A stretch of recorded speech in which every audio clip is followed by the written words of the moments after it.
आणि आता बातमी आहे देहूमधून। देहूतल्या जगद्गुरू संत तुकाराम महाराजांचं मंदिर आजपासून भाविकांसाठी दर्शनासाठी बंद असणार आहे।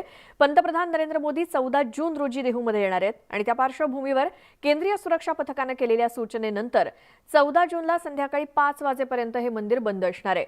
संत श्रेष्ठ तुकाराम महाराजांच्या शिळा मंदिराचं आणि तुकोबा मूर्तीचं लोकार्पण पंतप्रधान मोदींच्या हस्ते होणार आहे। एरवी दररोज 20 ते 25 हजार भाविक दर्शनासाठी येत असतात, तर सुट्टीच्या दिवशी हा आकडा वाढलेला असतो। देहूतील जगद्गुरू संत तुकाराम महाराज मंदिर परिसराचा आढावा घेतलाय आमचे प्रतिनिधी गणेश दुडम यांनी।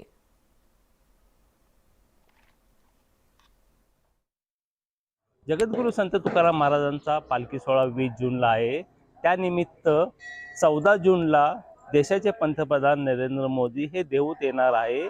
सुरक्षिततेच्या कारणावरून हे मंदिर आजपासून ते 14 तारखेला संध्याकाळी 5 वाजेपर्यंत भाविक भक्तांसाठी बंद असणार आहे।